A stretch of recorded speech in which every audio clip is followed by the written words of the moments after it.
Thank you. Okay. Let me check. Is the screen visible now? No, not yet. Is my screen good?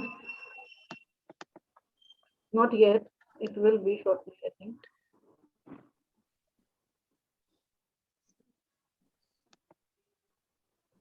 Okay, is it visible now? Yes. Yes. All right. All right. So yesterday we had talked a lot about how to go about doing WHONET, and today I'll just recap in 5-10 minutes maybe as to what we did yesterday.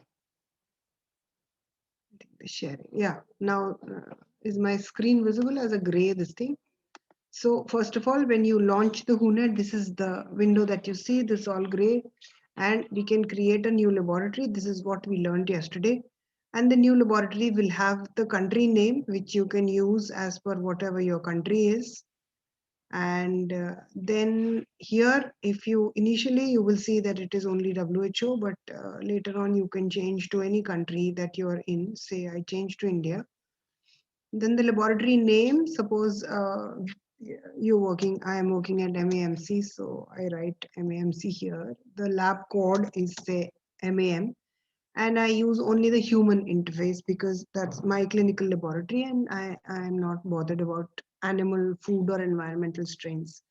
And then we had these 4. For each one was the antibiotics, where you could have the guidelines. So if you drop down the menu, you find all the guidelines here. But the most important one, which we all follow, is the CLSI 2020, the latest, or 2021, whichever WHONET you're using.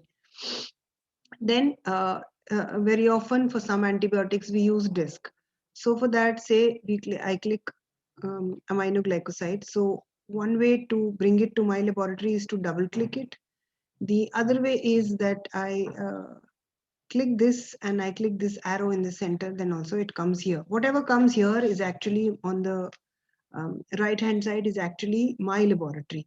So if I am working with CLSI, please remember to select the same disk from here. Don't select UCAST when you have CLSI guidelines because it's going to confuse your interpretation.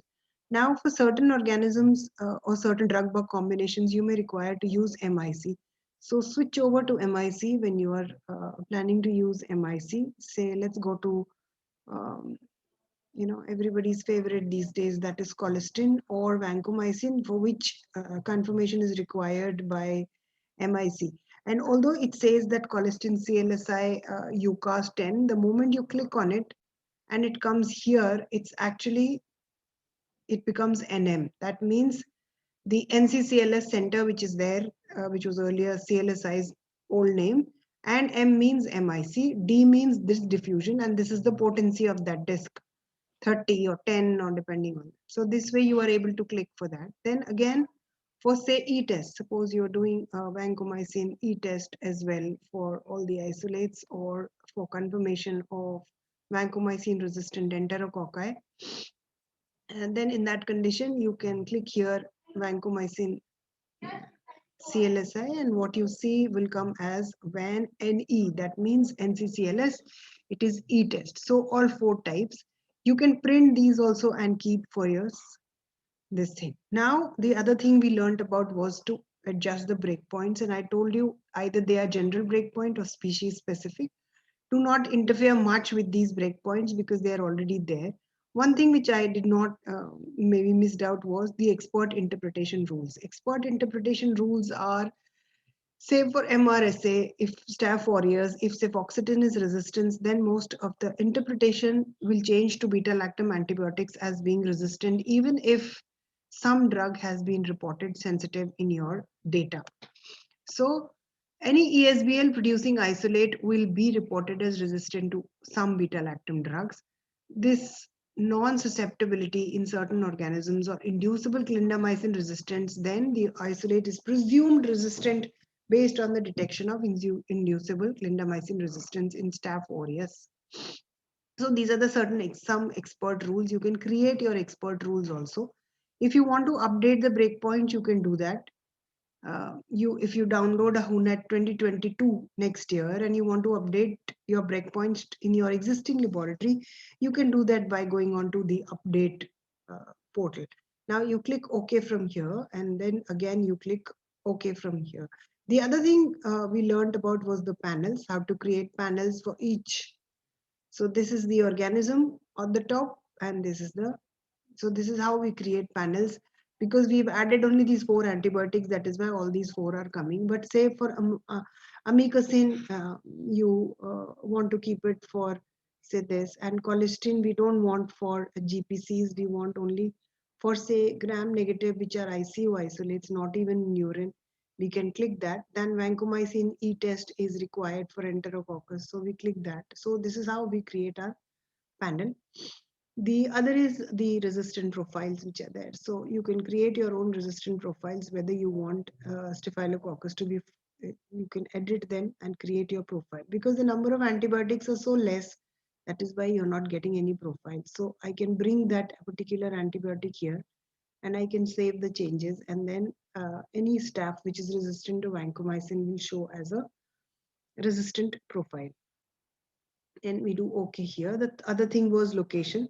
So when you create location, the first is the institution name. The institution is, say, MAMC, because that is what I had created. So uh, I can edit this also and add another institution if I like. Suppose I have a PHC which is attached and is sending me samples, then I can add PHC, primary health center, or to this and do OK. The other I can add is an UHC, the Urban Health Center, which is attached to the college, that also can sometimes send samples. So UHC. So here I put the institution now, that MAMC, and then the department. I come to the department and I click here, medicine department. The type is, say, medicine outpatients.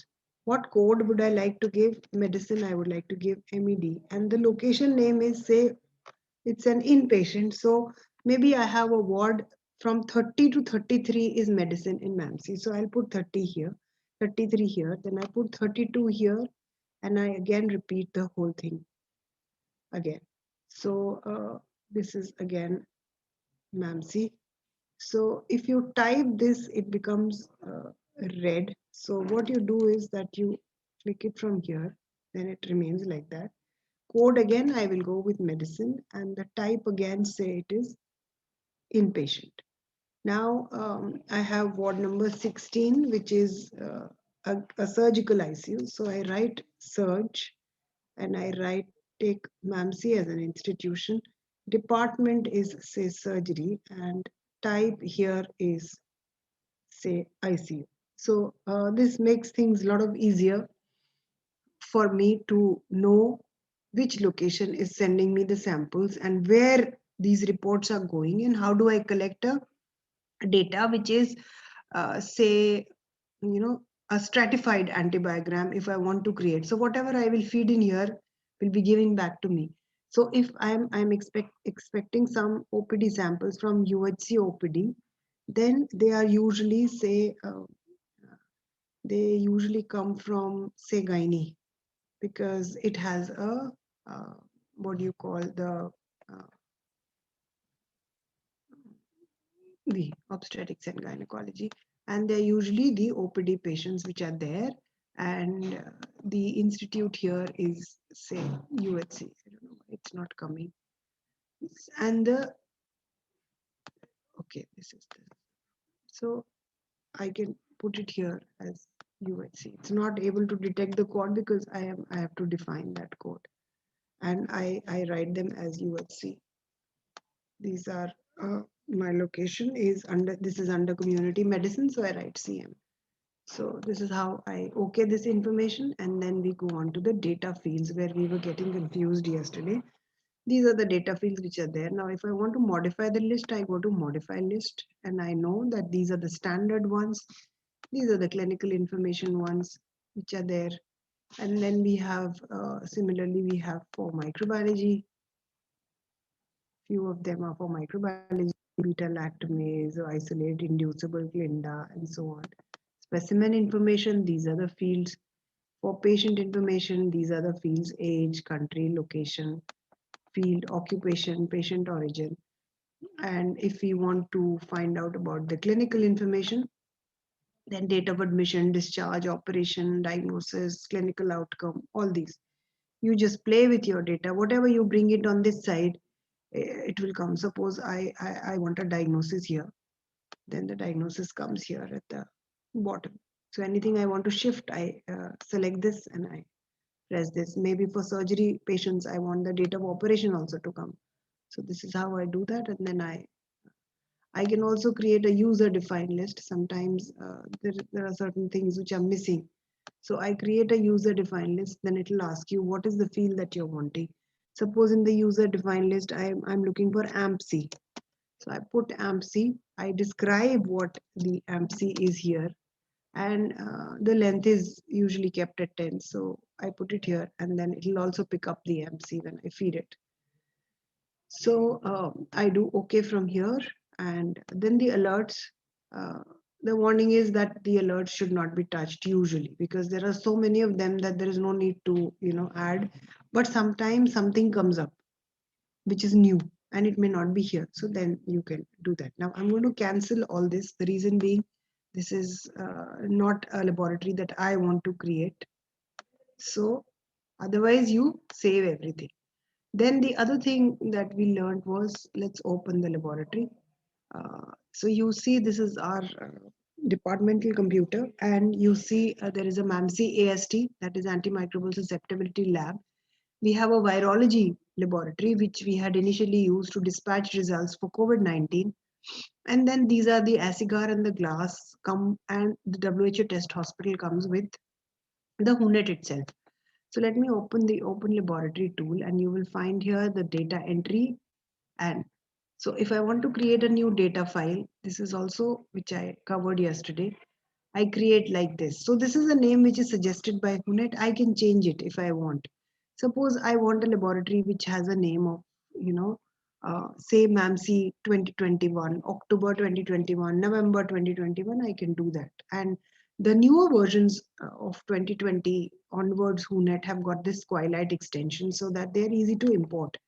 So right now I'm canceling this because I don't want to create a new laboratory. Meanwhile, I'll open the laboratory. Okay, I open WHO test hospital and I want to do data entry. So I open the data file. Now it will open a file which is that of the test hospital. So I open this file and this is what I get. I get a data entry file, which is here. The origin is human because we are all dealing with clinical samples.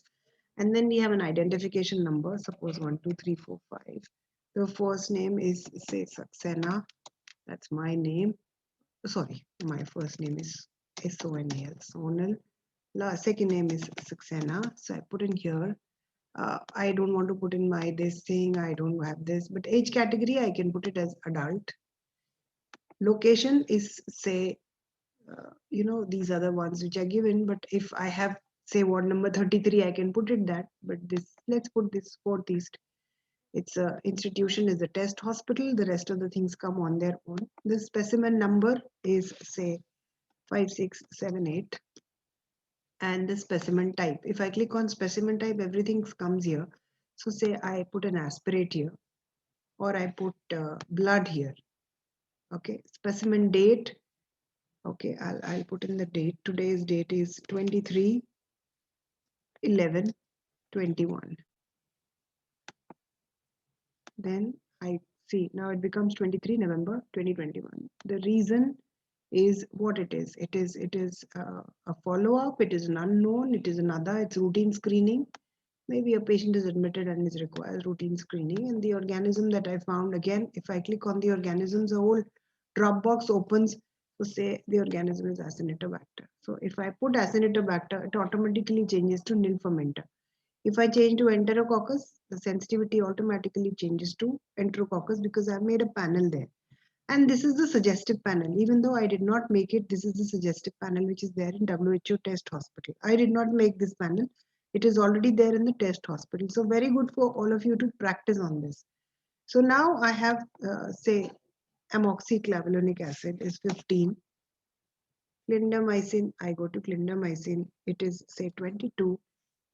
Minocycline I'm not doing. Doxycycline, if I go and I find it is 15.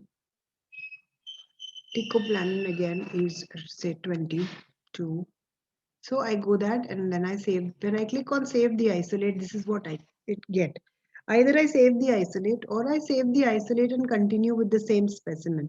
So what do I do? If I do this, suppose, save the isolate, okay, with the same specimen, then what will happen? See, you will see that all the other information remains, only this goes away. So suppose that was enterococcus and now blood has another acinetobacter here, then this can happen here. Now, suppose I have entered these results and I again go to save the isolate and I found that the sample is different, but the same patient is there. And so I do save the isolate and continue with same patient and I get this. So now the specimen type also goes away. So because the specimen number will again be different.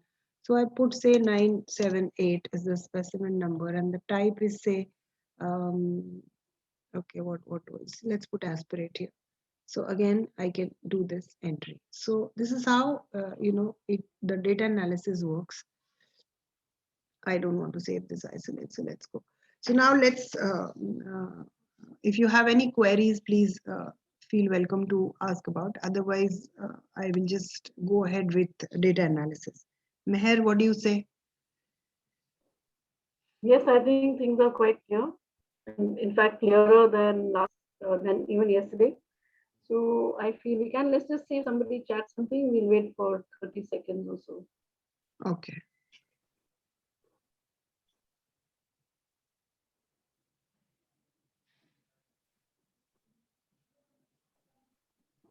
I think we can proceed.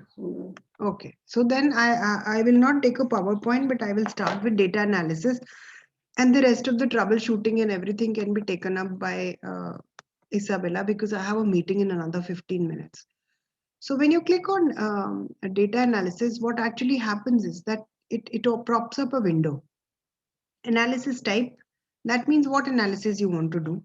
It asks you your options and it asks you one per patient, because what might happen is your patient is admitted in ICU and you might find that you get a sample almost every 48 hours. Some ICUs have got this thing that any patient who's febrile or any symptom, they send the patient every 48-hour sample. So you might have a issue there. So what we do is that we go ahead with the and we can ask the computer to include only one type.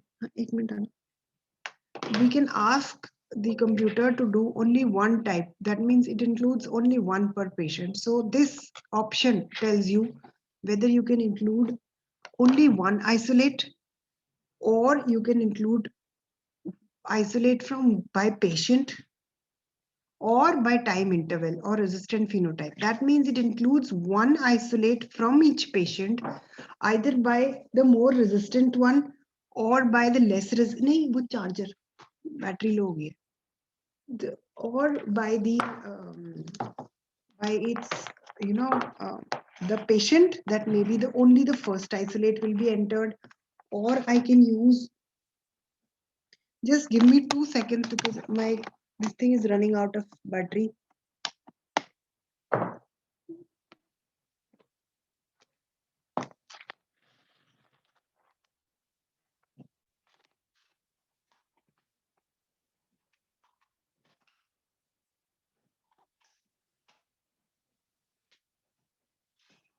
Yeah, thank you so much. Apologies for that break. So you can include each isolate, say the first isolate I want to enter, or the patient isolate that I want to, the first isolate only, or first isolate with antibiotic results, or I can do by time interval. That means I consider what the interval is. So suppose I am monitoring surgical site infections, then I want to keep this as 30 days. Or I am just looking after till discharge. So I keep this at 5 days or 6 days, depending on what we are including. So this all we can decide. Then the analysis type. Let's go open each of these and see how it works. So if you open the analysis type, these are the 4-5 types of analysis that one can get from the data that you have. One is isolate, listing, and summary. So if you click on isolate, listing, and summary, you will find that there is a listing option. The listing option is like a line listing. It's the best way to see your daily validation of the data. You open your this thing, go to isolate listing. If you go to the isolate listing, then it'll list all the organisms and what are their sensitivities. Summary is actually like a table and a graph of the same thing. So this enables you to see this listing maybe over a period of time, say a month or a week. Or you can include both, where it shows you both the things. It shows you the listing and it shows you the summary.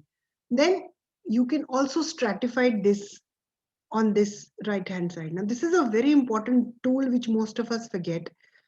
And the summary can be made when we are asking for summary, the tables and the graph, we have to tell the system as to what we want on the x-axis and what we want on the y-axis.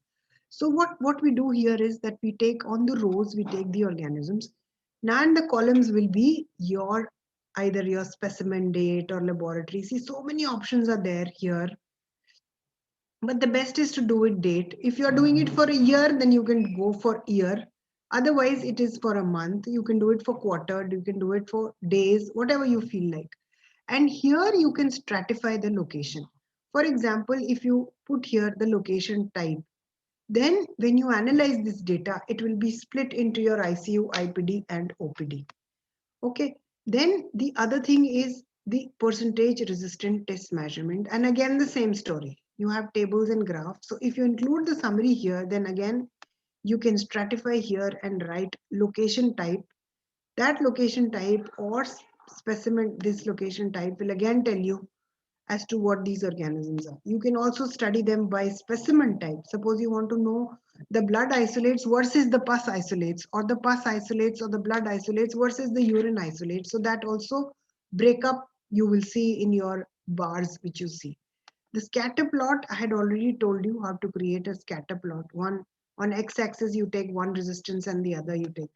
Then what are the various resistant profiles if you want to analyze that in the past 1 month, how many profiles we got? What are the alerts that we got? What are the cluster alerts that we got? So like this we go. Then let's go to what the organisms are. If you click open the organism panel like this, then this is what you see. The whole organisms are there. And again, the same thing, whatever you select from here will come on the other side, right? So I select the Acinetobacter, maybe I select the Enterococcus. Or the other thing is, if you go to organism groups, you will find it selects all the organisms. So let's clear this list and let's select all the organisms here, right? Now, in isolates here, what you can do is that you can stratify these isolates. Maybe you just want the adults, so you click the age category. If you want a particular date, then you can define this date criteria and it will tell you, say I want it from 1st of November to 31st of November. So I create 1st of November. Today is 23rd of November. So I do this. Let me see how many organisms are there between these dates. So this also can be done. Now here also I can create a location type define where I want to include, say, oh, I want to study only the outpatient E. coli, or I want to study only the inpatient E. coli. So if it is only outpatient, then I do this and I click OK, then my location type gets defined. So there are multiple ways I can define. I can define by sex, I can define by location, I can define by institutions if you have multiple institutions, so on and so forth. Now, what data will it pick up? So if you click the data file, what you see is what all data files you have. And as I told you, WHONET is there in your C drive. So it goes to the C drive and picks up a data folder. Now this data folder will have all the files. So this is the WHO test hospital and we have only one file in this. So we click that and we bring it on this side. Now, if I were to include any other data from any other field, then I can use all file and so many will come. The Excel demo will come. Let's include this also. Okay, that's a bad file. So I can include say, which one do I, okay. I don't want to share my data of my laboratory, but I'm just showing you that I can bring it here and then I can take it back also. Suppose I put something by mistake, I can always take it back. So I click OK from here. So now I have, and here, please remember, there are two ways to get this output. Either I get it on screen and I see it here. I can get it in an Excel format, a D-based format, which is actually the language of WHONET. And I can also get it as a SQLite file. I can also get it as a Excel file, a text file. And many a time, this is where people make mistakes. So if I'm looking for analysis type, which is the isolate listing and summary, which I've already done. Let's stratify. We have stratified by location type. And let's go to the options. What are the options? I use only the expert interpretation rule. Now, sometimes what might happen is you may have data which is little bit of MIC, little bit of e-test, and little bit of discs for one drug bug combination itself. So staff, I'm doing a lot of things by disk diffusion, but for vancomycin, I put up a e-test. For gram-negative organisms, colistin, I'm putting up e-test. So I can combine those results here if I'm making my antibiogram. Because at the end of the day, what I want is how many are there. And it is with the correct breakpoint. And listing and summary would be with the result or with the interpretations. Interpretations are only SNR. So results would give you what are the positive and negative, what is the percentage isolates. So let's do this and let's begin this analysis. So see what happens is. So the analysis will show me this is listing. Now, any dash which you see here in front of the specimen number and identification number is actually encrypted information. And what it is, because we had used only the interpretation part, it is showing me only RRSS. Okay. So this is what I get. I have got these many isolates in the test hospital, and these isolates are there. Sufficient number of isolates. What is the percentage of these isolates? Now, there are two ways to save this analysis. One is that I create this save table and it will ask me which name, what name I want to give. So I can say test and say 2311. So this is the file. It will be saved as an Excel file in your data folder. So if you click on save, it's going to save this data. The other is that I copy this table and I paste it in my own Excel. Now I can play around with this data once I have this Excel. So let's move to the other type, that is percentage resistant in test measurement. Let's do this also, location type, and then let's see what happens to our bars. So it will show you everything, table, graph, summary. If I begin this analysis with the same way, it's telling me that now see, it's got broken up by the location type. That emergency had so many isolates and ICU had this. This is admitted patients, OPD had this. And if you look at this graph, the same thing you can see. Here also you can either copy the graph and paste it somewhere, or you can save the graph and it will again take you to the data folder which is there in your WHONET folder of the C drive. Then I can also Ma'am, have you shown the graph? It was not visible on the screen. Yeah, graph is there. And none of the data had come. We could only see the data analysis. The box is there, but the graph hadn't come up on the screen. I don't know whether it's my issue. It's still not coming up. No, I couldn't see any of the graph. Can't you see below the table? You can't see any graph. No, ma'am. No, ma'am, graph is not visible. I don't know why, because something wrong with the connectivity or something, because it's just below the table you can see the graph where it shows. And none of the analysis data came up. Like it's like the mouse is pointing at stop analysis, nothing else is coming. Ma'am, we Like when we also tried can't to see the save it, graph. something had come up, but that's it. Okay.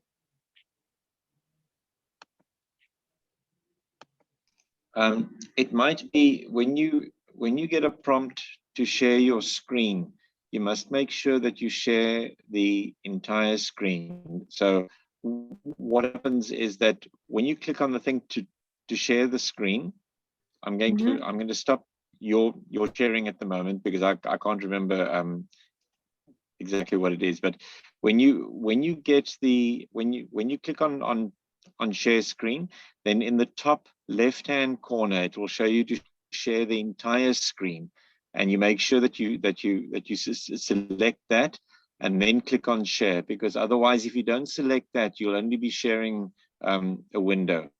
Okay, So can you see it now? confirm?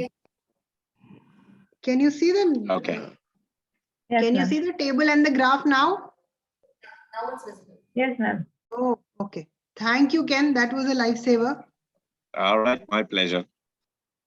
So if we continue it from here, and then I will take you to the resistant test measurements, and then you can tell me if you can see the graph as well as the table. Now you can see the table here and the graph below. Yes, ma'am. So that's how the graph is going to look. And all these Manhattan bars are of different colors because we've put a filter of location type. We've separated our data from emergency, from ICU, from OPD, and so on and so forth. And that is why these bars are different colors and they are placed closer to one another. So that's how this data analysis tool works. Now, the rest of the analysis, the scatter plot, resistant, isolate alerts, they work as you want them to work. So if suppose I want to see how many of my gentamicin resistant isolates are actually, what should I say? How many of our MRSAs? So let's go to how many of our MRSAs are actually also resistant to gentamicin. Where is my cefoxitin? Here. Are actually resistant also to, what should I, should we go to linezolid?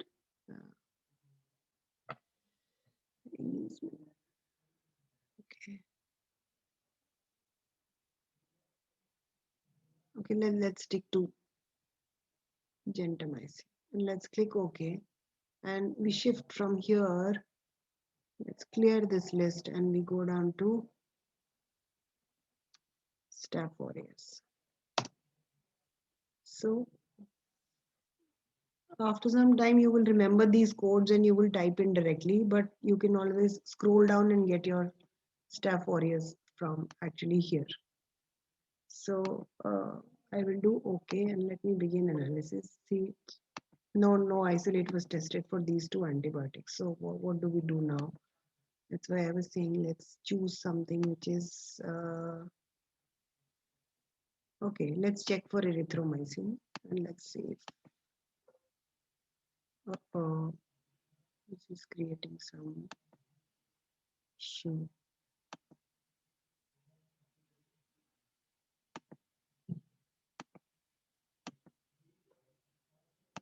Yeah, it's the data fields are not there in the test hospital, so that's why it's creating this issue. Let's clear this list and let's try and see with the gram-negative organisms. So all the gram-negative organisms, if we try and check the scatter plot of, say, something like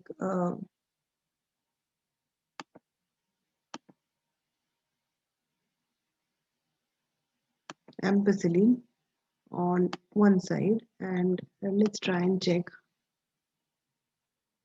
for, where is that mucosine?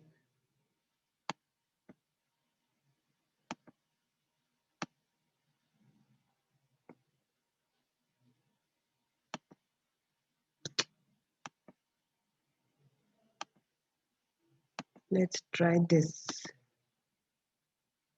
So this is the scatter plot between this. If you're wanting the correlation between ampicillin and gentamicin, this is the correlation that you find. These are the Below these are the resistant ones. This is the intermediate category for Genta, and this is the resistant category. This is the sensitive category, this is the resistant category, and this is the intermediate. Similarly, these are the resistant ones for ampicillin, sensitive one for ampicillins, and this is the intermediate. And you will find that how these are correlating, it will tell you. And with percentages, it will tell you that, okay, if you had a zone size of something like 16, 1% of the isolate were resistant to ampicillin, or vice versa. So this is what is done in a scatter plot, where you can see how the other antibiotics are playing with one another. Again, the resistant profiles, if you include the resistant profiles, let's see how it works with all the organisms. Let's check with, let's clear list, choose all the organisms, and we are working on the test hospital file. And if you see at these profiles, it will tell you that what all profiles did the lab encounter in a specified period of time. So these are the profiles that you got. You got an ampicillin ceftriaxone, you can ignore the isolate. You might have some infection control alerts, and you may not want to ignore the isolate accordingly. So this is how all the, all your profiles will come in. So again, you can save the table, you can, so these are the summary of these profiles that you had. This profile of ampicillin and ceftriaxone resistant in 0.2% isolates, astronam added, you had this. So this is how it's going to work for you. Then let's go to, what does isolate alert tell you? Isolate alert is basically, let's go to isolates alerts listing in summary. And I don't know how much information is there in these test hospitals, but in your own files, you'll find a lot of information. And see the kind of alerts that it tells you that, okay, you had this resistance, please look at it. You have this resistance, please look at it. Maybe it's a typographical error. So this is how you validate also your data before, you finalize the data and keep it with you. So you had medium priority alerts for what? For beta-lactamase inhibitor. These are discordant results. You are having penicillin sensitivity and beta-lactam which are not matching. Carbapenem non-susceptible, high priority alerts are there. Possible ES producing, BL producing, medium priority. So this is all there in the file. So there are a few alerts which could be a quality control alert. There could be some which are, done the wrong way, or there may be some which are limited to your particular settings, and you might want to raise a flag. Cluster alert is actually not required in the beginning of the training, because cluster alerts are actually when all these laboratories are linked together and you're looking at an alert which is raised from for the outbreak purposes. Or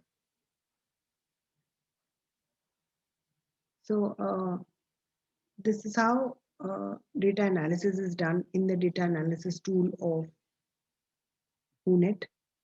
So it's not doing this alert. So if you have any questions, I'm there to answer it. Otherwise, I have to log off as I have another meeting at 1 o'clock. And Isabella will take over from here. Meher.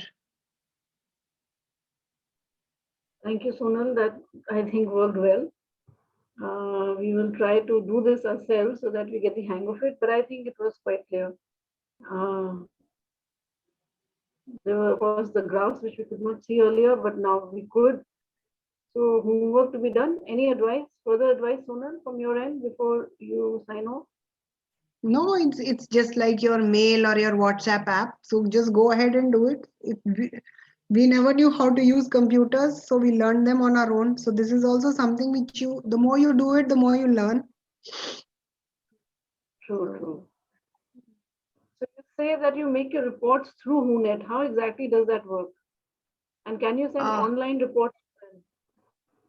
Actually, you can download a PDF from WHONET after creating a report, and that can be mailed. It doesn't integrate, as of now, WHONET doesn't integrate with any of the lab information or hospital information systems. So or you can enter in your lab information systems and then convert those lab information system reports into a WHONET Yes. file for analysis. That I think Isabella will cover today evening or tomorrow, Right. where she would be Yeah. talking about backlink. Yeah. So the WHONET report, if you like take a PDF, so it'll have all the alerts, like the clinicians can actually understand what Yes. ESBL means, what Yes, PRD yes. means. And you can customize those alerts also, no? At Okay. any point of time, you can customize those alerts also. That's If you are, all right. if For MRC, there'll be a separate report, and for AMC, ESBL, there'll be separate reports, and the yes, clinician yes, can yes, get yes. Because so that is what happens is that when you go to the modify laboratory tool or the making the laboratory tool, at that point of time, if you put in the fields which you want to include in your data, whatever you want to include, and secondly, in the alerts you can add, so that it will go only for a particular reporting, that yeah. okay, when I am making a report, this should not go, so that will not go. So that will also help you. And Right. like I said yesterday, that you can also make that whatever you don't want it to be printed, you want to do Yes. a Yes. conditional reporting, that is also possible. Yeah, that is very nice. So restricted formulary can be instituted right from here. So you have all the Yes, data, and you release only selected data. yes. What we do in That is our laboratory, Meher, is that we, in order to save a day, we put up initially 2 plates of this diffusion. The second plate is the second line drug. Majority yeah. of the time we have to release both, because the patient is resistant to the first line. The isolate is resistant to the first line drugs. But in case we Right. find anything which is sensitive in the first line drug and can be given to an admitted patient also, then we do not release the second line. The second line, say for gram negative, would contain carbapenems and colistin. So if it is sensitive to piperacillin tazobactam or sensitive to cephalosporin, then we don't release that report. But Yes. in case the first line is resistant, then we are forced to release that report also. That saves a day for us, but it allows Yeah. us to collect all the data at one go, because otherwise second Yes. line data will not be available and it will waste a Ab- day.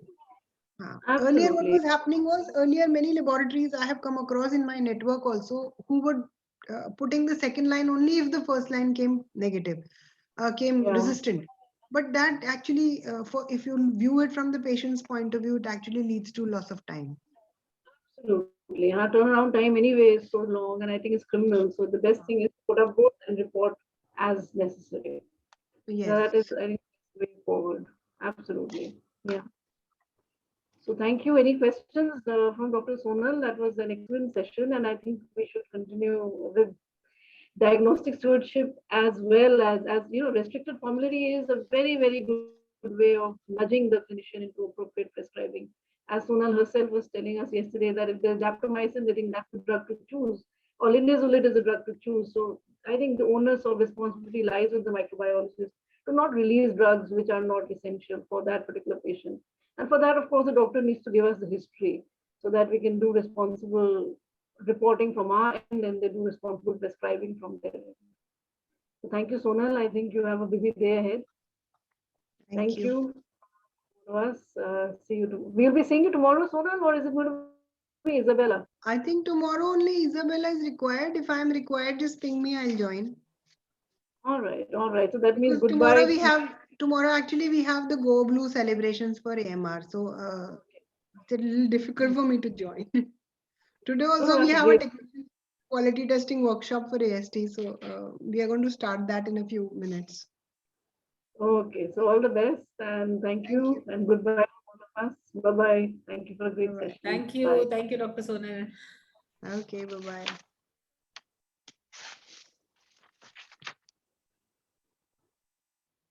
So Dr. Sheila and Dr. Isabella. Yeah, I think, Isabella, are you there? Yes, ma'am. Am I audible, ma'am? Yes, you're audible, Isabella.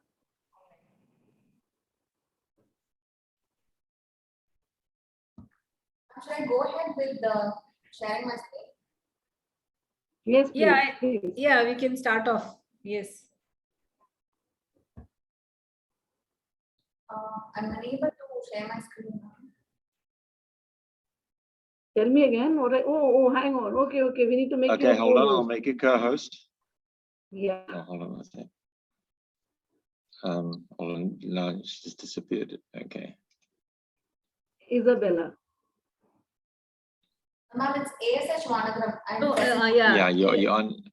Okay, so ASH. you're now a co-host, and I'll make Dr. Sheila a co-host as well in case you need to. Yeah. Okay, thank you. Okay. Yeah.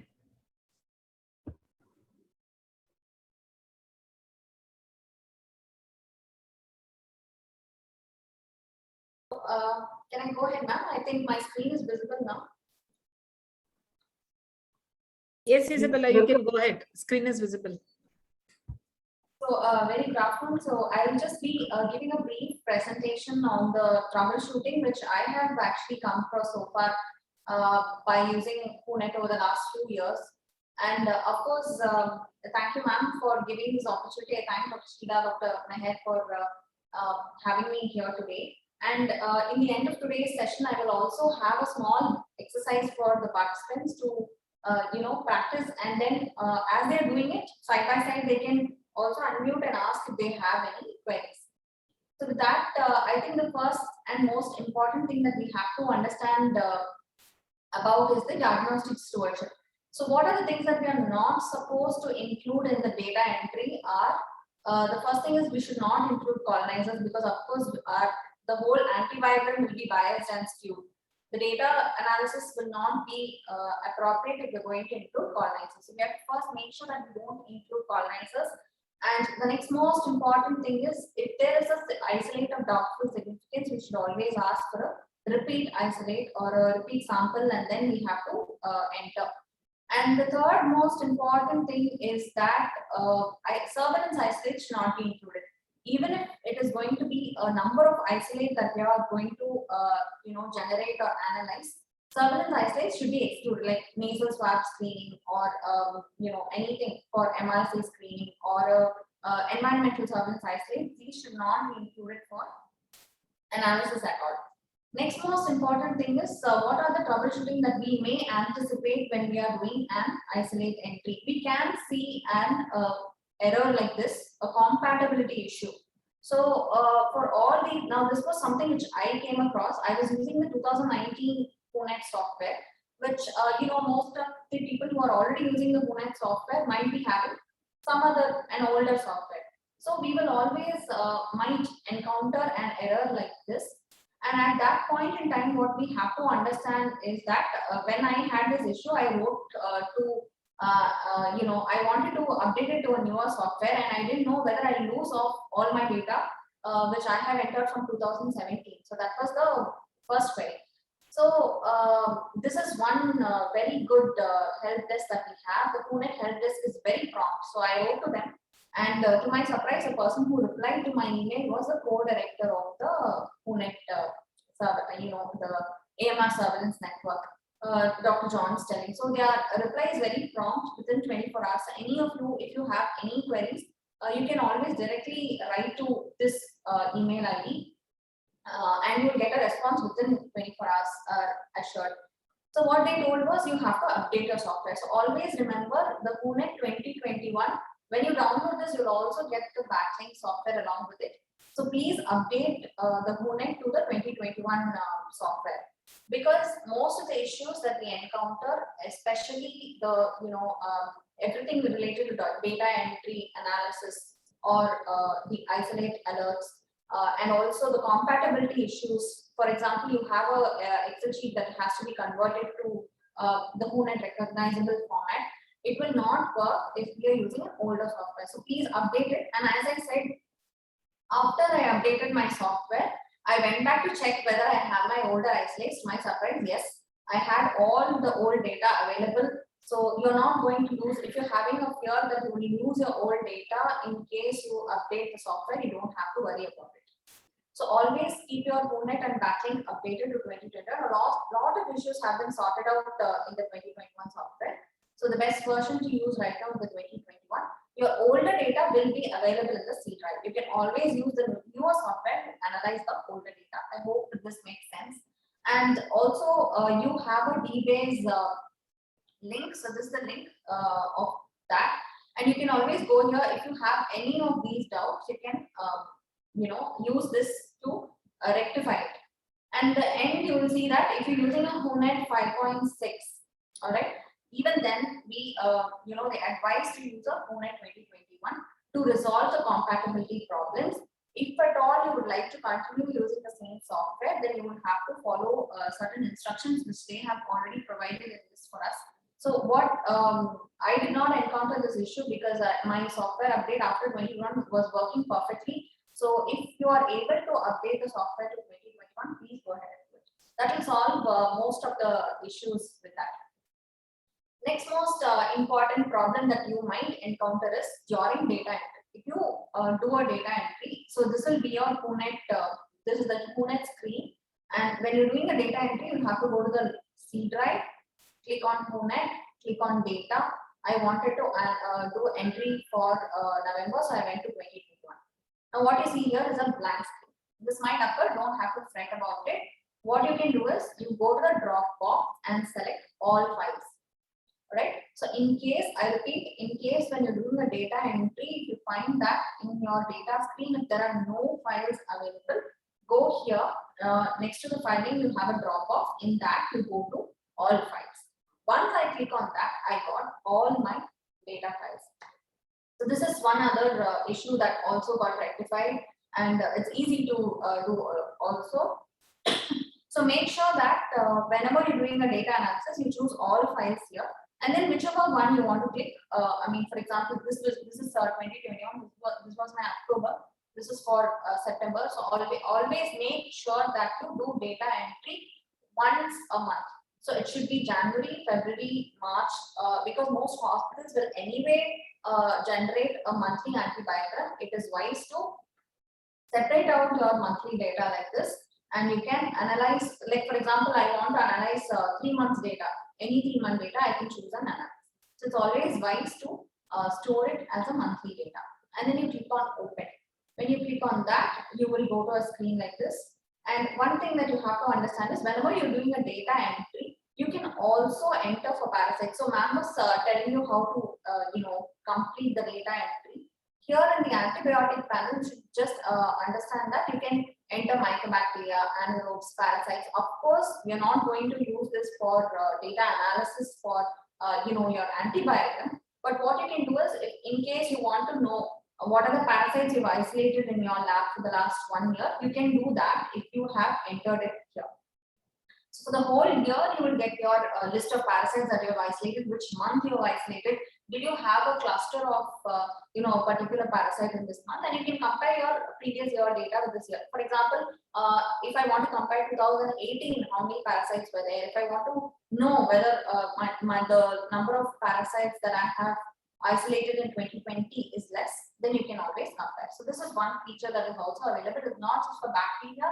You can also enter fungi, parasites. You can enter candida isolate separately, because we do put up for, if you're using a Vitek, you have a AFST panel separately for candida. For that also you can enter and analyze. It's very compatible with that. Next is about the panels and your data that you enter. Now, sorry about that. Yeah. So if you notice here, these are the panels for gram-negative urine. So I have selected out gram-negative urine. This is the panel. Now, for example, you're doing a data entry in your register. You have the sequence in such a way that you're not comfortable with the sequence. So you want to enter ciprofloxacin first and then norfloxacin. It is very simple. You can also change that. How do you do that? You open your WHONET, go to File, and go to Modify Laboratory. So this is a 2021 software. And this is how it will look like. If you want to try it out now, you can do so. Go to File, go to Modify Laboratory. Now, when you modify laboratory, the next screen will be like this. So this is my laboratory, which wherein you will see 4 icons like this. The first one is antibiotics. Now, what am I doing? I want to change the sequence of my antibiotic in the gram-negative urine panel. So what will I do? I will click on antibiotics. Once you click on antibiotics, this is the panel that I have created. So here if you see all my, because the Vitek one, all of them are in MIC. Few dish diffusion, of course, you can use.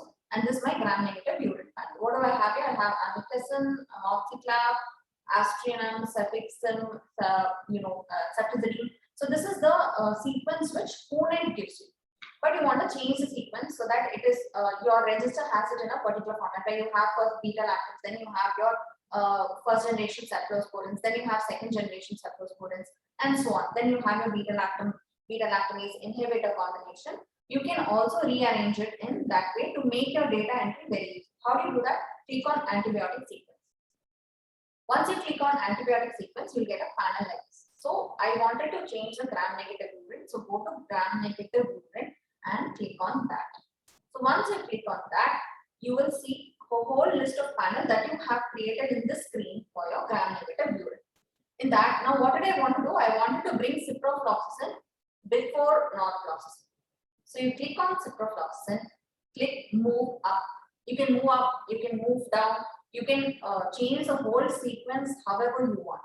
So this is some very, very good option that we have for antibiotic sequence. So you click on ciprofloxacin, move it up, and then you click on OK.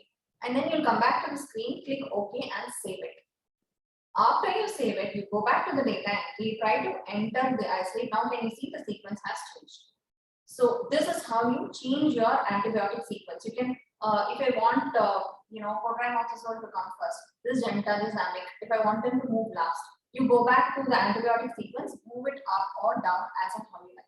So this will make your work very easy, in tune with your sequence that is there in the registers or your antibiotic registers that you have. So now the antibiotic sequence has changed. So the next thing that you will also encounter is, for example, now I have modified my list. Now what I did was, last time I included norfloxacin and MIC in my data file. So next time when I go for a data analysis, when I want to analyze my October antibiogram, what will happen is it will show you what are the modifications that are there. It will say something called review with differences. So these are the differences. I removed out all the e-tests because I have replaced it with MIC, the Vitek MIC. So this will all be selected out. This was a new data that I have added. So you click on add data to the data file. Only if you do this, you will be able to enter the data in the antibiotic column. Otherwise, it will not show. So you have to review the difference, and then in your list which you want to remove, you select out the antibiotics which you wanted to remove, and then you continue with the data file. It will give you 2 warnings. You click OK, and then it can go back. Then you will be able to analyze your data along with the data fields that you have chosen. So this solves your problems according to what antibiotic you want in the panel, or if you want to remove the antibiotic. So for further study, if you want, like for example, if you have some doubt about your Vitek or your LIS system, or this I'll be discussing tomorrow, the backlink. And if you have any doubt in data analysis or your data entry or even your lab configuration, WHONET gives a very beautiful document file. You can find it in the local C drive. So go to WHONET. There will be an icon called Documents. Please click on that. So initial first 11 files will be for the backlink, and the next 9 files will be for your WHONET. So all this data, including the screenshots they have given here, this is one place where you can access your documents to learn more about your WHONET. So not everything can be covered here line by line. So all that is given line by line, step by step in these documents. You can also go to the WHONET icon, go to help and go to documentation, or you can go to the website. This is the link, and you can go and learn however you want. So next, let's come to the data entry and analysis part. I have given 5 isolates here, all right? 2 from the same patient, 3 from different patients. So first 3 isolates are from different patients, and the last 2 isolates are from the same patient, same sample. The isolates are different, all right? So one thing that you have to remember is, ma'am had pointed out about the date. So if you give India or any country as such, in that format you can enter the date, you'll not be you'll not encounter this issue in the 2021 software. So can we go ahead with this? So if you all can please open your WHONET software and you can start. See, I was not able to put everything in the same table, so I've split it. So this is the initial part of your data entry. This is the second. The second table is your antibiotic entry.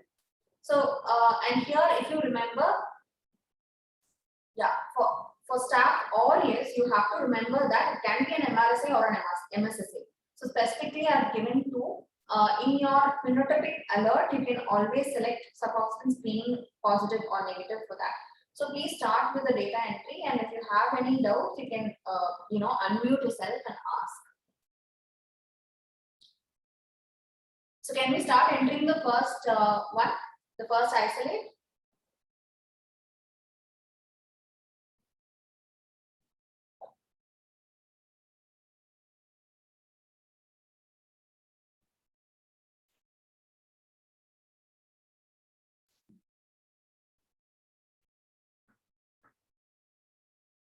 So I will show you the data entry file. This is how it will look like.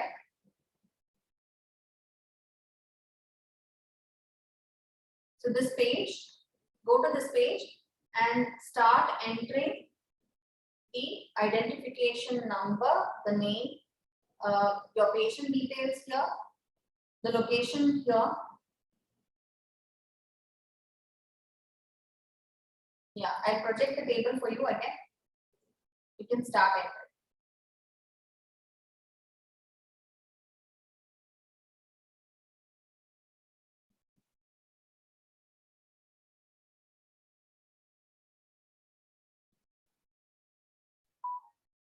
Isabella, Dr. Yamuna is asking, how do you perform entry in WHO net? Is it back end or front end? WHONET, I mean. How do you perform it in WHONET? Is it back end or front end? Sorry, ma'am, what was the question? Yeah, that was a question for you. How do you perform entry in WHONET? Is it back end or front end? This is from Dr. Yamuna. Correct. So you can do both, ma'am. Either you can do a manual entry or you can pull out the data from through backlink from your LIS or from your Excel sheet or from the Vitek directly. Either ways. Yeah, that is really very nice. So you can use it in multiple ways. Great, thank you. I think the backlink session will give answer to how to extract data from the Vitek system and from the Excel sheet. So this is manual entry. I'm asking that you do a manual entry now. Yeah.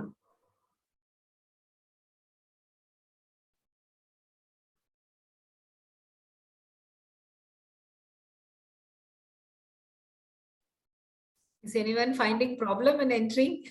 Because we are not getting any response from the other side. So have you completed the entry for isolate one? Anybody?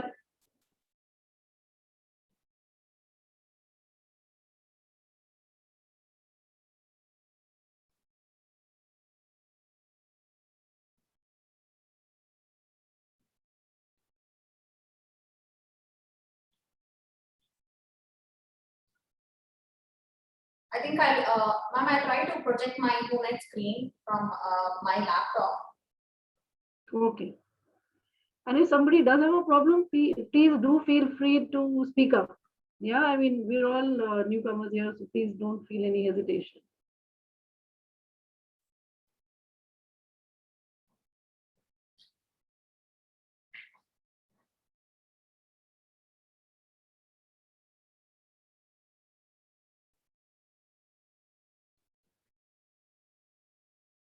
You can also put your queries on the chat box.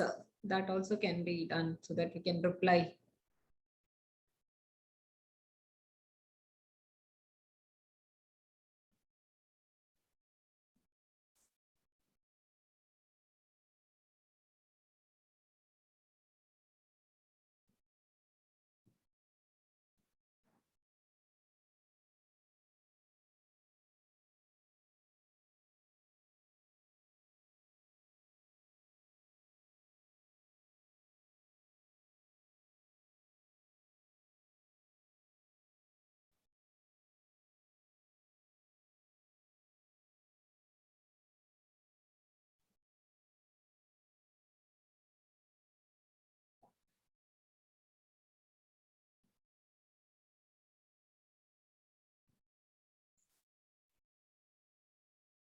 Ma'am, can you please give me the post permission in my the one in my the account in my name?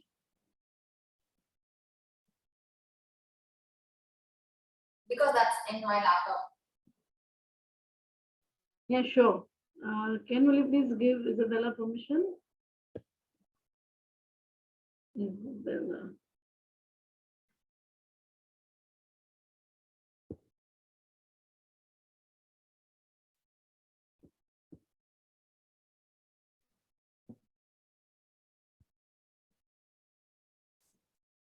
Sorry, I think they need the table. Sorry.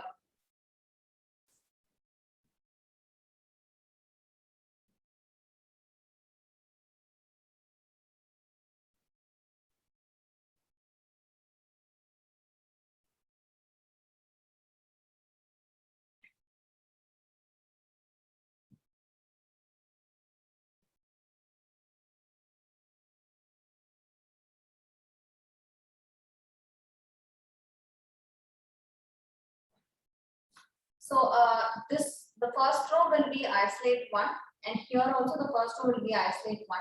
So because it is an MSSA, please make sure that you enter the phenotype in the first section of your box. You can use the WHO test hospital for data entry.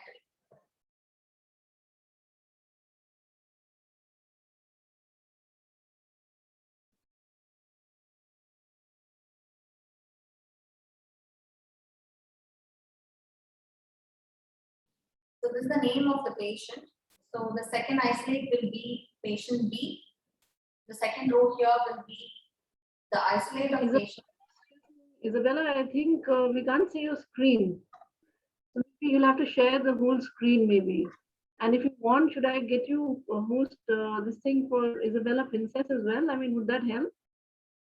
Ma'am, actually they want this table to be shown for their data entry, so I'm not able to share the WHONET screen. Yeah, I mean, oh, I see. I mean, if you share the whole screen, you can't. Okay, now I can see something. I can see the table here. Yeah, is that fine with everyone? We can see the table now. Yeah, so they can do the data entry, and if they have finished, I think we can ask if they have any doubts.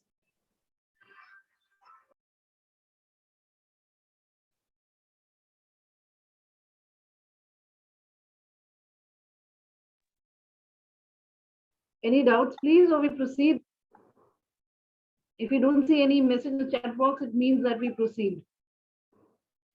And the fourth patient, D, you have to isolate. So when you're making a data entry, when you save the isolate, you have to save the isolate and proceed with the same specimen.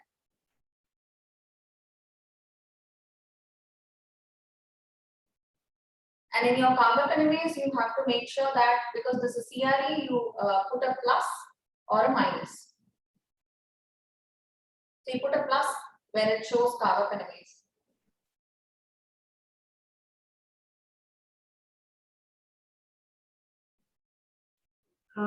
Isabella, Dr. Nada Foster wants to know what are the short names for linezolid and teicoplanin? This is teicoplanin, this is linezolid now. So this is penicillin, oxacillin, vancomycin, teicoplanin, linezolid.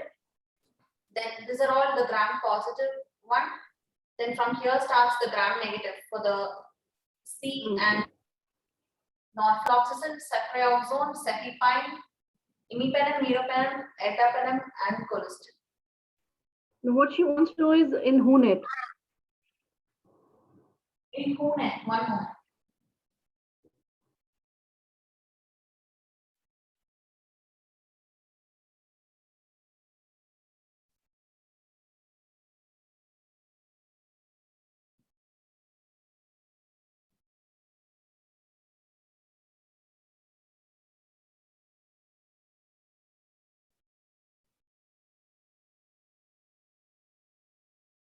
So in WHONET, what will happen is when you click on the antibiotic, the empty spaces, you click on that. On the right side, it will tell you what antibiotic it is. Like Just repeat that once more, Isabella. So this is the WHONET screen where you'll be entering the data. If you click on this, any space for that matter, here on this side, it will tell you what antibiotic it is. So CRO is ceftriaxone, AMC is amoxiclav, ATM is astriana, TZP is triptaz. So you click on this, it will tell you what antibiotic it is here. For every antibiotic, it will tell. Is that clear?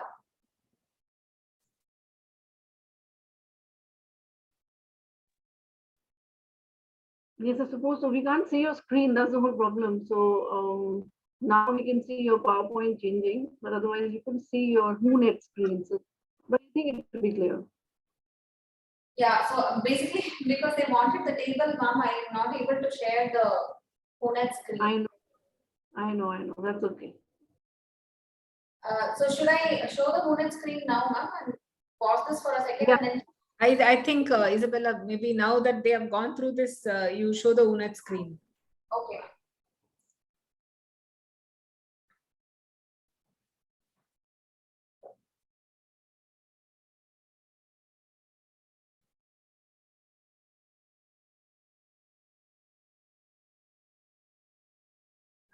Ma'am, I need permission to share from my name.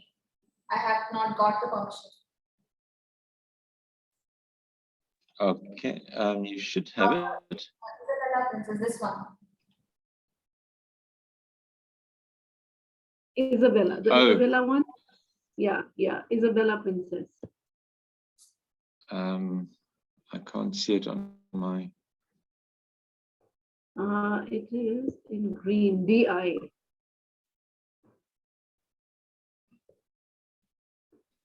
Can you just speak through that account so that I can try to Yeah. find you?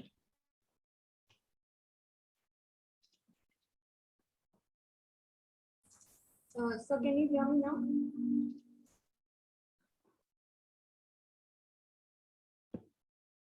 Ah, there it is. Okay, hold on a second. Okay, so you should be able to now share. Yeah. Okay, Thank you, Ken. Thank you. all right, pleasure.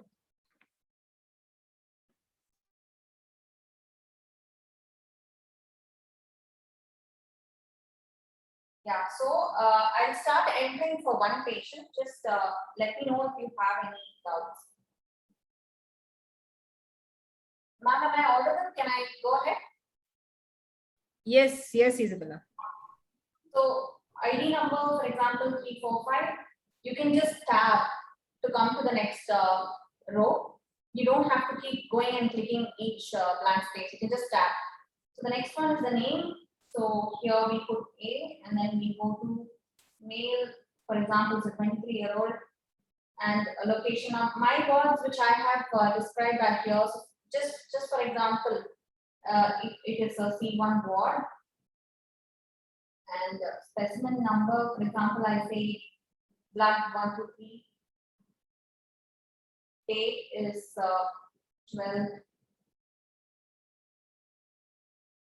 It will automatically change to 12th November 2021. So this issue is not the American type of date writing is resolved in the newer software. So the type of my specimen is blood. The short form for blood is BL. If you before that, what you can do is, for those who are new, you click here. You will get all the codes of the specimens here. All right. So you scroll down. You search for blood. You have blood here. If you see here, you don't even need to add anything new, because every sort of isolate that you might come across, like for example, it's a catheter, if it's a peripheral catheter, it's a permanent catheter, it's a central line catheter, all that is here. So all different varieties of specimens are already there in the software. And if it's a synovial fluid, if it's from the hip, if it's a joint fluid, anything is here. If it's a pus from the kidney, it is here. If you keep going down, you will have different sorts of, even in urine, they have split it out into, if it's a bladder urine, if it's a catheter urine, if it's a first voided early morning urine sample or directly taken from the kidney, different types. If it's a child, if it's a suprapubic aspirate, you also have that here. So you don't have to worry about, and you can see the different types of wounds that are there. So if you want to split out surgical wounds, you can enter it as a surgical wound. Now, so my isolate is that. So once you select on whichever, you can see that the code will change here. So this is a blood specimen. So I choose blood.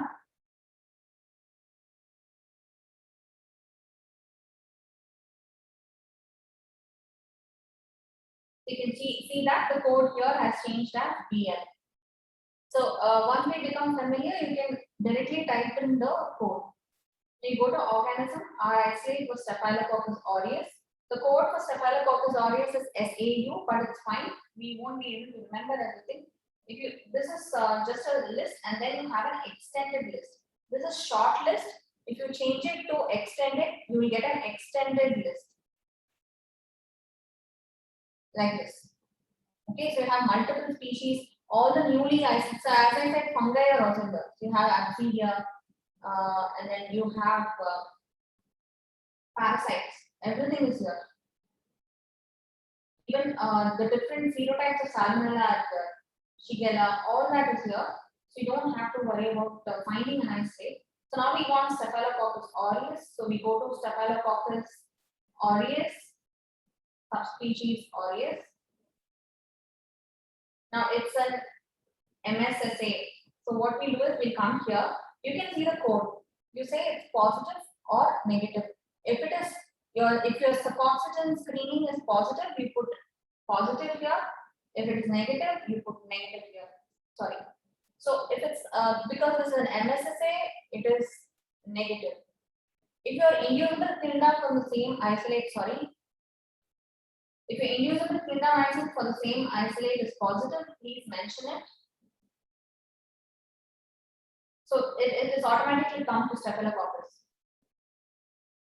Now I'm entering. Now I do an MIC entry, so it is like that. Now, if for example for you, if it's showing as distribution, please click on distribution. So I'll just quickly tell you what. Now what we do is we start entering the antibiotic. I'm just giving an example, so you don't have to match with whatever I told you. So as I said, if you click here, GEN stands for gentamicin. How do you know? The moment you click on each box, it will show here. So if you want to know what is TEC, click here, it is teicoplanin. So what is LNZ? Linezolid. You click here, you get linezolid here. What is TGC? Tigecycline. So you click here, we get tigecycline. Like that for each antibiotic. So this gentamicin sensitive, click tab, it will automatically come to the next one. So it is gone to levo, put its resistant, linezolid. So it shows here it is linezolid, sensitive. This is coprimopsol, so you can see it here, it's coprimopsol, put sensitive, go to cipro, this is CIP, here it says ciprofloxacin, put resistant, whatever your isolate is. This is penicillin, so we've chosen penicillin G here, resistant, erythro, resistant, because it's inducible clinda, even if your clindamycin is sensitive or otherwise, you have to put it as resistant. Oxacillin, it's an MSSA. Tetracycline, TCY is tetracycline, it will come here automatically. Then Vancomycin, you don't even have to enter Vancomycin, teicoplanin, linezolid for MSSA. So you can erase this. Tigecycline, if at all you want, or you're not testing it, you can leave it blank. Finally, what you have to do is you have to save the isolate. So you can save isolate. I think there's a question in the chat box. Entering name is mandatory. It depends on whether you want to, enter or not. It is all your choice. So if you don't want to enter the name of the patient, you can leave it blank, but something should be traceable. So you can write the identification number correctly, and then if you can trace it with that, it's fine.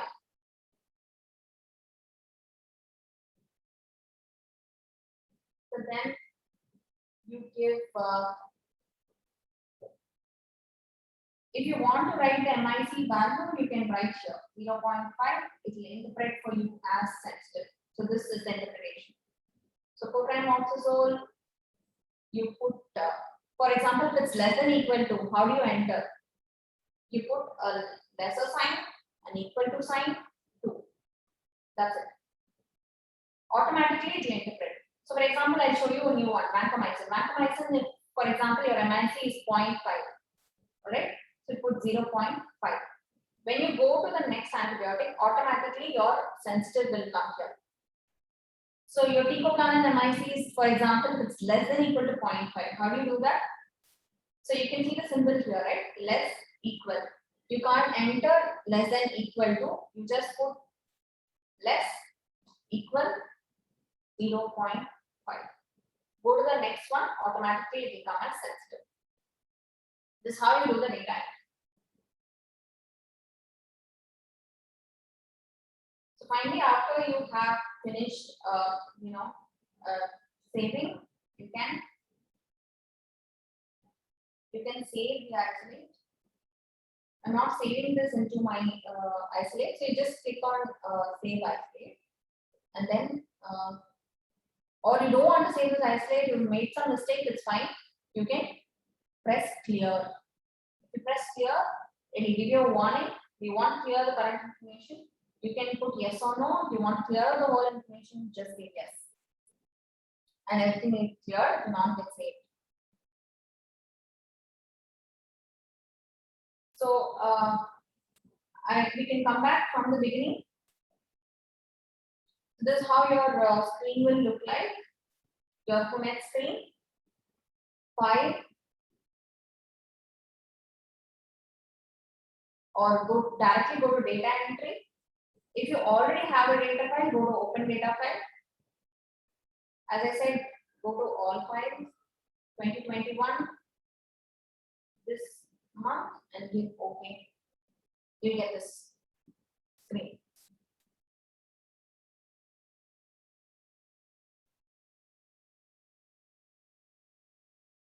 Is that all right? Any doubts in data entry? Isabella, there's a question here by Dr. San. How to calculate ESBL isolates during a specific period? Yeah, so that you have to go to the data analysis. I will show you a quick example.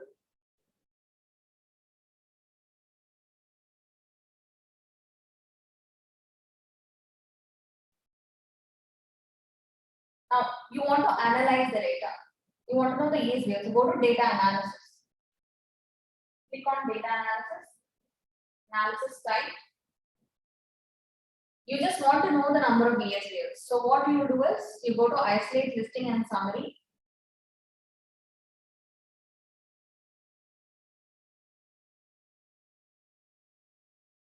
You go to ESBL.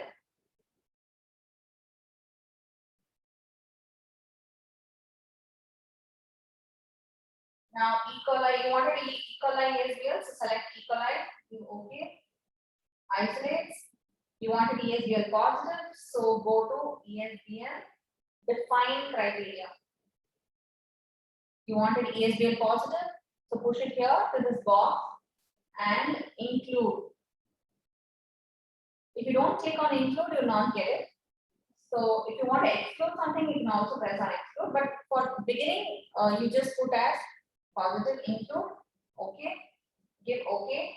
So now you are giving a list of organisms which are, you can even keep it blank, right? Yeah.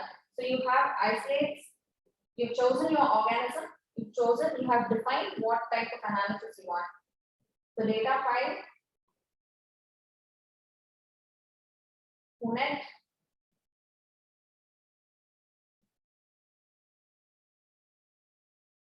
data,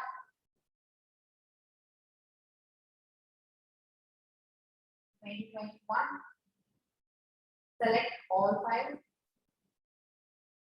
So say for example, I want to analyze over the last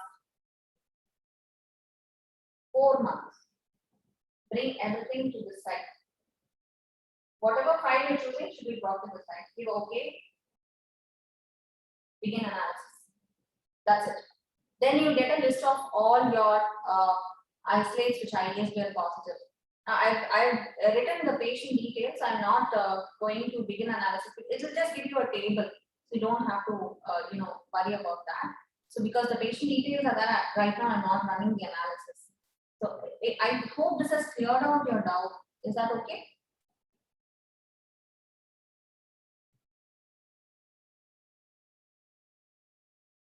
So whatever you want, you want to list out the organism.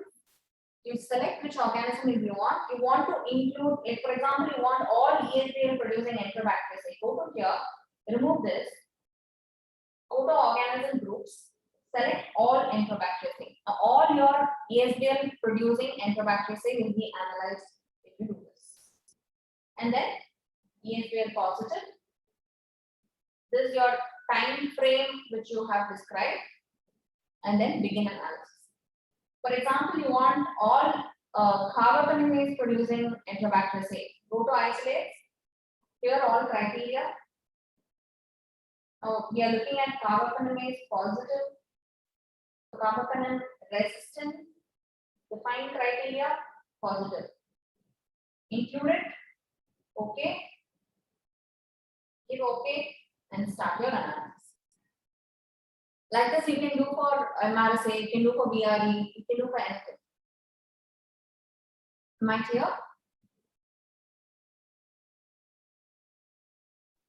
Yes, very nice, Isabella. Suppose I didn't fill in a criteria when I was preparing the data entry and stuff, but then I realized I want that information as well. So one can put in the criteria later and analyze? Yes, you can. You can just go to file, modify your laboratory. Like you want to add an antibiotic or you want to add a data field for that matter. If you want to add an antibiotic, go to antibiotic, go to your panels. As I said, you can include it in, you can see the boxes, right? You can just tick, select or unselect. You want to unselect, you can unselect. If you want to add, you can just click and hit OK. So it will get saved to your panel.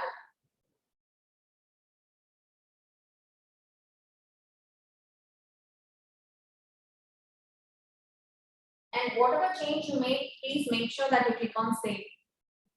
If you don't save, it will not be, getting added to your next analysis. Yeah, very important. I give no because I don't want this save to be changed, so we get no. And that's clean will go.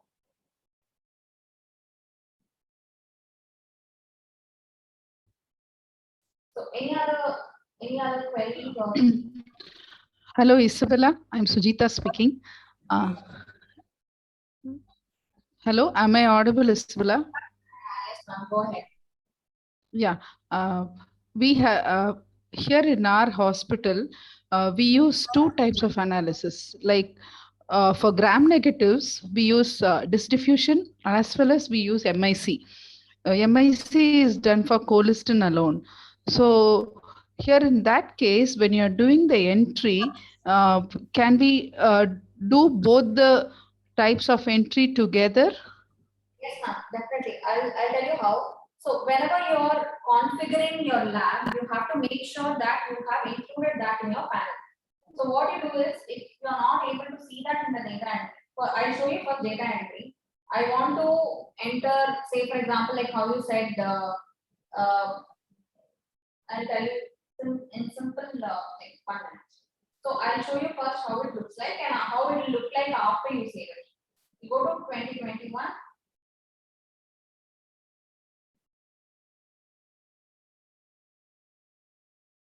So October, hit open. So say for example, you have gram negative you see only 2 discs, right? Now, I don't use distribution for anything except chloro and oxy. But if you see my MIC, I use all these MICs, and if you go to E-test, I use only ceftazidime avibactam E-test as of now. Now, for example, as you said, you want to add a colistin E-test. You don't see it here, right? So how do you go? You go back, modify your laboratory. So modify your laboratory. You want to modify the antibiotic, so you go to antibiotic. You see 3 options here. Select E-test.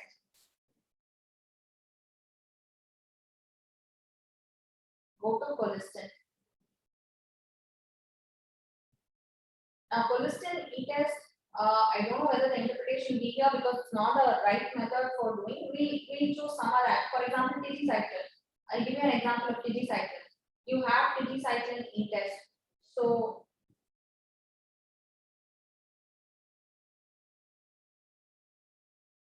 you select tigecycline, push it into your list of antibiotics. Hit OK. Save it. Now again, go back to data entry. Go back to the same file. This is October 2021. Open. It will ask you like this automatically. Because I have made a change. What change did I make? I included tigecycline E-test. So what is the difference? It will automatically tell you, sorry about that. So it will automatically tell you tigecycline E-test, you want to add it or not. If you want to add it to your data file, you click yes. If you don't want to, you just go ahead and continue with data entry. Now if you go with continue with data entry, this will not show in my data file. So please give add. It will give you 2 warnings. I think I showed this in my PPT. So give OK, give OK, and give OK. So now what did we do? For in your gram-negative panel, you have included tigecycline. So E-test.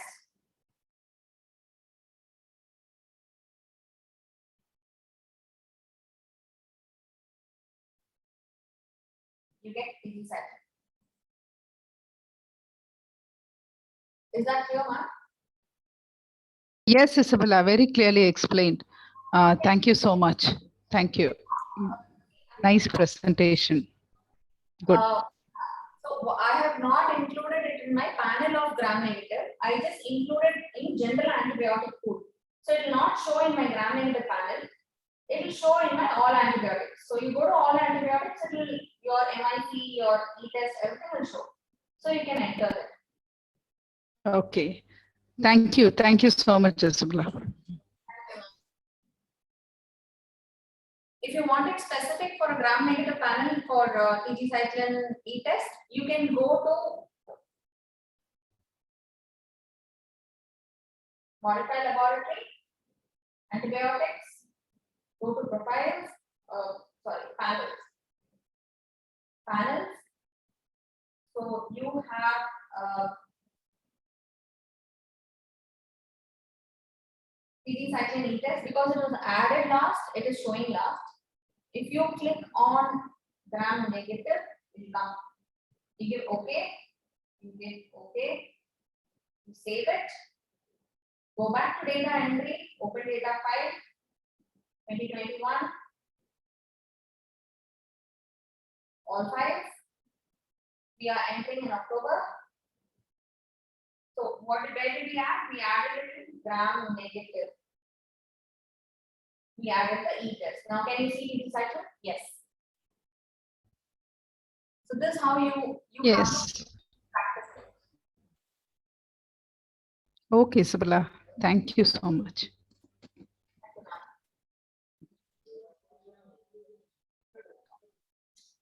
Any other queries or?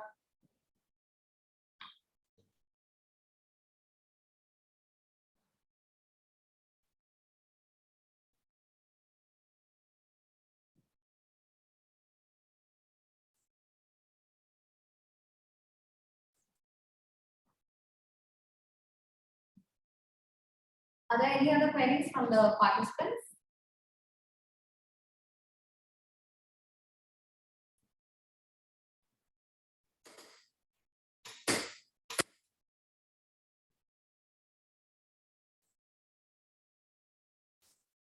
So coming back to the data entry, I think this makes sense now.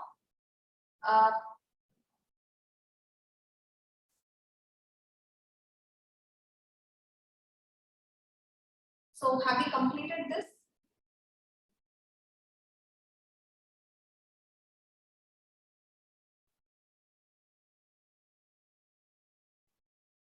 If you do not find any of these antibiotics, you can always add it when you configure the laboratory.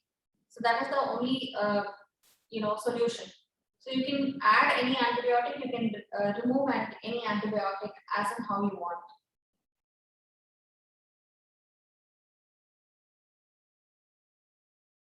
So I think this is what I had prepared for today. The troubleshooting part of it. As and when we practice, we'll get to know more queries. We can always address it. So today, I believe I request all of you to please practice out few isolate entry, and then if we have any doubts, we can also take it in tomorrow's session.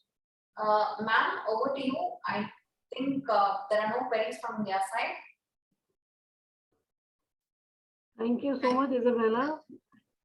Yes, Dr. Sheila, please go ahead. Yeah, no. I was just telling, thank you so much, Isabella, because at least I think that hands-on to show that how it is handled on the real time, means it's really good. Thank you so much. So if they have any doubts in the data entry, I can, any isolate they can practice, and tomorrow we can clarify the remaining queries. Yes. Over to you, Dr. Meher. Thank you, Dr. Sheila. Thank you, Isabella. Wonderfully done. And you showed us so many practical aspects one would not have known otherwise. Very well done. I loved your slides, and I'm happy you started with diagnostic stewardship because our data is only as good as our samples are. So very important to keep on impressing everyone about the need for correct sampling. And then the way you told us everything, it was very, very well explained. I just have one question, Isabella. When we build antibiograms, it is said that take the first specimen of that patient and not take the other specimen. So is that feature available in WHONET that it removes that when I'm building an antibiogram? Yeah, I'll show you that. Okay, great.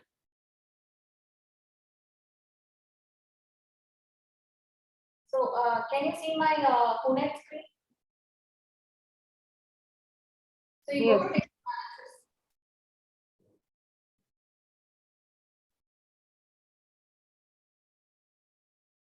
So here I want isolate the resistant pattern. So resistant intermediate susceptible percentage. You go to all antibiotics, hit OK. Then here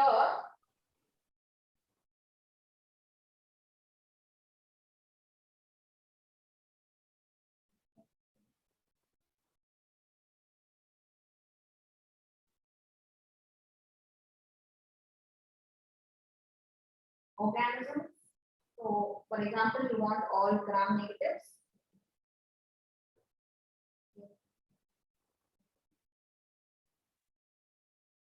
Data files.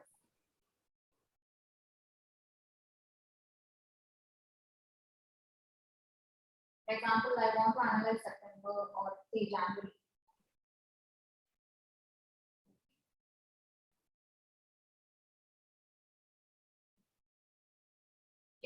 If you come to that, I think you've got that, right? You go one per patient by isolate by patient. So for my patient, I need only the first isolate for antibiotic, right? Yes, no? Or first isolate antibiotic result. Yeah. So first isolate the antibiotic result if you take. So whichever antibiotic you have entered first for that patient, for the first isolate, that will be calculated.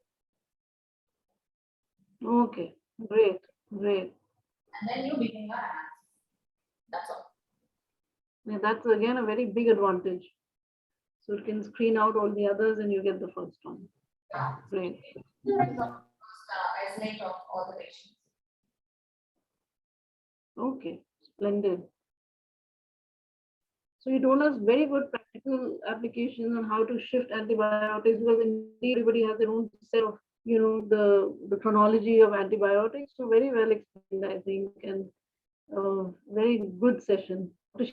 Sheila, thank you for introducing us to Dr. Isabella. Oh, it's a pleasure. She's my student, so I am really proud of her. And, Because very I started using WHONET only for the last 5 years, so not before that. So it's a learning experience for me also. In fact, backend I had started learning only a few months back. So I okay. hope As you use it, you keep playing around with it. Actually, you will explore all the. There are so many features which actually will be very useful. yeah, so Yes. all the features, so it will take time, and we have to. The good thing is about WHONET, we can have it in our own laptop, so the microbiologist can make the entry. It is ideal for a microbiologist to enter, not the data entry operator or someone who will not understand. Yes, that is again a very important point, because data is as good as you make it. I do agree with you. And a dedicated person who understands the principles of resistance and principles of pharmacy. This, when Dr. Sonal was presenting it, I saw that in the WHONET there is this feature of pharmacy also. Does that talk about PK/PD? Have you any idea? I have not tried it out, man. Truthfully, I have not tried it out. Probably I can. I mean, I have to learn a lot. So I Yeah, should. we all do, and it was a great experience, and I hope all of us do it as well, and we become experts and then spread the message. So the idea of this study is really to spread the message, and Dr. Sheila is an embodiment of that. When she agreed so readily, Dr. Sheila, I'm really impressed with your attitude, and that is the attitude we all need to gather. And of course, a student who said, yes, no problem, ma'am says it, and I'm going to do it. And the Dr. Sonal, of course, who said she's been doing it. So that's the kind of group ethics and group dynamics we really want to promote. So thank you so much, and I hope we all become experts at it and use it for antimicrobial stewardship and for better patient care, no doubt. Thank you so much. Any comments from anyone? I'll take a. Yeah. So, thank you, and bye. See you tomorrow. See you tomorrow, inshallah. Right. Take care. Have a good day. And that was a lovely. Bye. Bye. Bye.